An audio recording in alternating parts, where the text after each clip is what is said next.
relación que mantenías con el juez Antonio Pedreira, incluso llegabas a comer con él en diferentes ocasiones en una capilla, ¿no? Bueno, ¿y eso dónde lo has leído? Porque es verdad, es verdad, eso es cierto. Yo No, no me gusta hablar, no me gusta hablar con de las fuentes, pero bueno, voy a hacer una pequeña excepción. El magistrado Antonio Pedreira era un gran hombre, una muy buena persona, un hombre con... Era una persona con una cabeza jurídica impresionante, falleció el pobre hace, no recuerdo, y sí es cierto que yo tuve una buena relación con el magistrado Antonio Pedreira, una persona que me merece todo mi respeto. Y es verdad que una vez tuvimos un encuentro en una sacristía, ¿eh?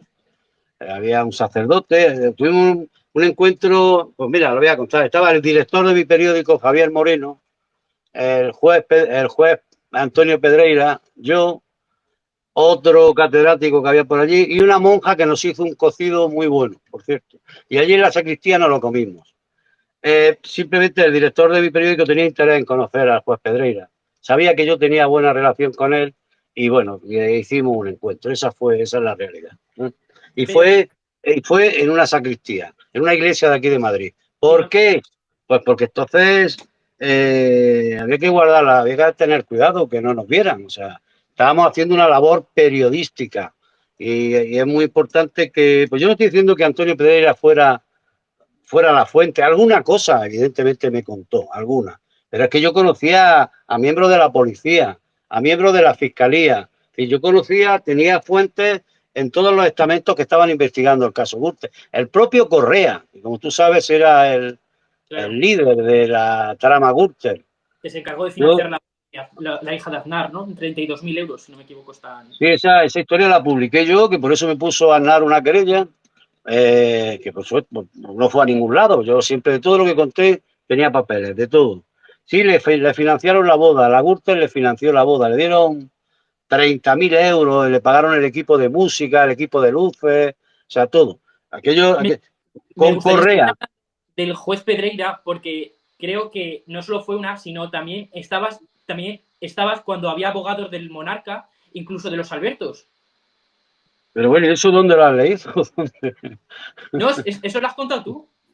¿O lo he contado yo? Pues sí, pues supongo que eso también es verdad. Sí, eso también es verdad. Una vez estábamos comiendo en un bar y tal, y había, porque el juez Pedreira iba mucha gente a presionarle, gente de los partidos, pues, sobre todo del PP. Había gente que quería verlo a él, comer con él, hablarlo de alguna forma, pues presionarle para que no hiciera determinadas cosas y tal.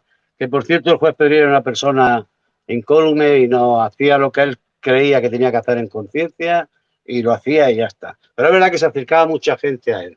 Sí, recuerdo que en un tema de los Albertos, los abogados de los Albertos que tenían dinero allí donde mismo tenían Correa, en Suiza, en la cuenta Soleados, era Claro. una cuenta que tenían en Suiza y estaba llena de españoles que tenían dinero en Suiza. Bueno, pues estuvieron hablando, es que a Fasana, que era quien, Quien gestionaba la cuenta. Arturo Fasana, era el que controlaba todas esas cuentas, incluida la del rey. Cada vez que Fasana venía a España, pues iba a ver a sus grandes clientes y una de las visitas que tenía era ir a la Zarzuela a ver al rey para hablar de la cuenta que tenía y que luego se ha demostrado que efectivamente tenía en Suiza. Estamos hablando del dinero, entre otros, que le regaló el rey de Arabia, lo que luego terminó en las manos de Corina. Los ¿eh? 60 millones, ¿no? Los 65 millones y tal, exacto. O sea, y tenía cuenta. Entonces, Fasana, Arturo Fasana, creo que era suizo, el que les llevaba las cuentas de soleado a todos los españoles, e incluido el rey, la Correa, el de la Gürtel. Claro, los Albertos tenían mucha relación con el rey. Entonces, tenían miedo. Cuando Fasana vino una vez a Madrid, a uno de esos recorridos, fue detenido en el aeropuerto de Barajas, por orden del juez Pedreira. Se le detuvo, luego se le liberó. Pero claro, es que se habló de que ese señor tenía una información que era peligrosísima. Porque estaba el rey, ahí estaba la creme de la creme de España. Estaba todo el mundo, ¿no? Ahí en la cuenta. Estaba todo el mundo. Entonces luego lo liberó. Pero Fasana,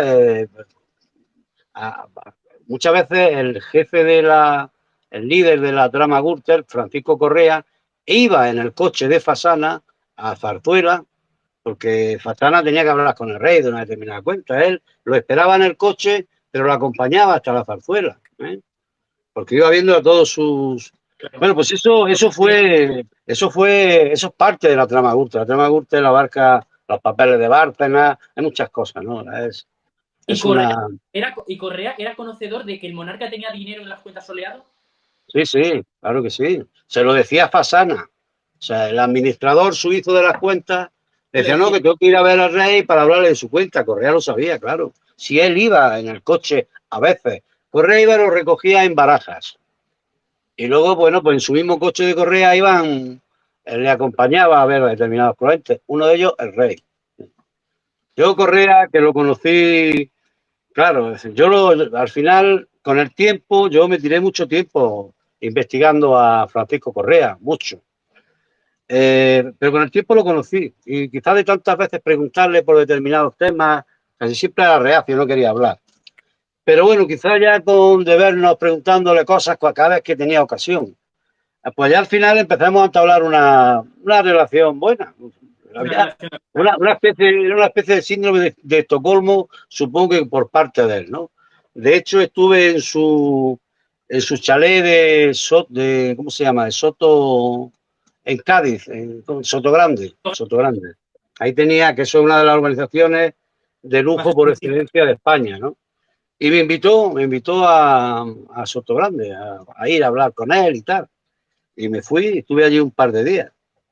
Bueno, estaba en el hotel, pero él vivía allí y compartimos. Nada, yo recuerdo que me decía, si tuviera el montón de veces que me levantaba por la mañana, abría el periódico y veía tu nombre, José Antonio Hernández, dando leña, sacando cosas, dice, si vieras la primera vez que te decía, el hijo puta, esto, dice, pero tengo que reconocerte una cosa. Me decía él en Soto Grande ya cuando había una buena relación extendida. Dice, pero tengo que reconocerte que nunca mentiste, que nunca te inventabas las cosas, que lo que decías estaba avalado por documentos policiales. Luego yo estaría a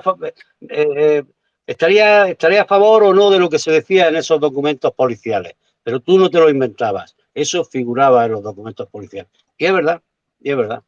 Entonces dice, y te tengo que reconocer que no te inventabas nada, que lo que decías efectivamente había papeles que así lo averaban.